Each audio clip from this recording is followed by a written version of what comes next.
절대 권력은 절대 부패한다는 말이 있다. 인간은 모두가 다 불완전하기 때문에 절대로 절대 권력을 가져서는 안 된다. 모든 권력은 분산되어야 하며 서로 견제하고 조화를 이루어야만 한다. 그와 같은 정신에서 생겨나게 된 것이 바로 민주주의이다. 민주주의의 핵심은 권력의 분산에 의한 견제와 협력이다. 행정과 입법과 사법이 독립된 권한을 가지고 서로 견제하며 협력할 때 가장 모범적인 정치가 이루어지게 된다. 그러한 면에서 교회의 정치도 민주화되어야만 한다. 그런데 불행하게도 가장 비민주적인 집단이 바로 교회다.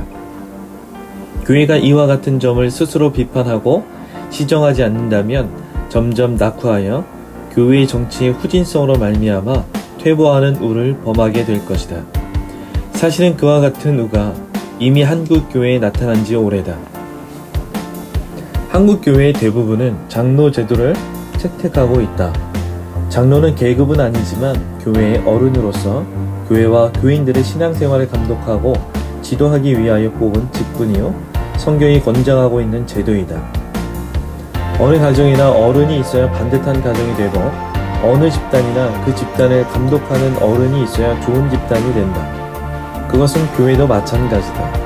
교회에도 어른이 있어야 하고 감독이 있어야만 한다. 그런 역할을 위하여 뽑는 직분이 바로 장로이며 그들의 모임을 당회라고 한다. 그러나 우리 한국교회의 장로와 당회는 대개 감독의 역할과 권위를 스스로 지켜내지 못하고 있다. 따라서 교회의 질서가 잘 유지되지 못하고 있다. 그것은 젊은 세대들이 어른의 권위를 인정하지 않으려는 잘못된 풍조에 휩싸여 있기 때문이기도 하지만 그것이 이유의 전부는 아니다. 한국교회의 장로와 당회가 감독의 권위와 권한을 잘 행사하지 못하게 된 가장 큰 이유는 그들의 월권 때문이다. 당회는 교회의 중요한 원칙들을 결정하는 기관이다. 예산과 인사, 그리고 교회의 중요한 사업과 행사를 결정하고 그에 따른 시행은 집사와 권사들에게 맡겨야 한다. 그리고 집사와 권사들이 당회가 결정해준 원칙대로 잘 시행했으면 칭찬해주고 잘못했으면 꾸중해야만 한다. 그러나 대부분의 교회에서 당회는 결정도 자신들이 하고 시행도 자신들이 다 한다. 따라서 교회에 감독이 없어지고 말았다. 자신들이 한 일을 자신들이 감독한다는 것은 있을 수 없는 일이기 때문이다. 원칙을 결정하는 사람과 그 일을 시행하는 사람은 달라야 한다. 그래야만 민주적인 정치가 이루어질 수 있다. 그런데 한국교회 당회는 삼권을 다 장악하고 말았다. 권력을 가졌는지는 모르나 그로 인하여 진정한 권위를 잃어버리고 말게 된 것이다. 행한 일에 대하여 칭찬과 책망을 해주는 어른이 있어야 하는데 어른이 젊은이들의 일까지 다 해버렸기 때문에 어른은 어른의 자리를 잃었고 젊은이는 젊은이의 자리를 잃었다. 독재의 장점이 있다. 이를 일사천리로 진행할 수 있다는 것이다. 한국교회는 당회의 독재 정치로 어느 정도 발전하고 성공한 것이 사실이다. 그러나 거기에 속아서는 안 된다. 일의 처리가 빠른 것은 좋으나 많은 부작용이 있을 수 있고 교회의 많은 훌륭한 일꾼을 교회에 대하여 무관심하고 무능한 사람으로 만들어버리는 우를 범하기 때문이다.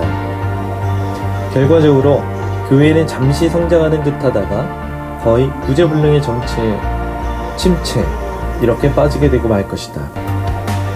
그런 현상이 이미 우리 한국 교회에 나타나고 있다. 한국 교회는 민주화되어야 한다. 당연히 자신들이 가지고 있는 권한을 분산시켜야 한다. 자신들이 결정한 일을 자신들이 시행하려고 해서는 안 된다. 그리하면 장로는 정말 성경이 말씀하는 바대로 감독이 되는 것이고 장로가 교회의 감독이 되어야만 건강한 교회가 세워질 수 있다. 감독의 선수도 하고 감독도 하는 팀은 절대로 게임에서 승리할 수 없다. 요즘 한국 교회가 중요한 게임에서 패배하는 까닭 중에 하나는 한국 교회의 당회가 선수와 감독을 겸하고 있기 때문이다. 쓸데없는 절대 권력을 가지고 있기 때문이다. 따라서 오히려 당회가 부패하게 되고 참된 의미의 감독으로서의 권위를 상실하고 말았다. 한국 교회는 민주화되어야 한다. 한국교회의 민주화의 일익을 담당하는 사람이 될 수 있기를 기대한다.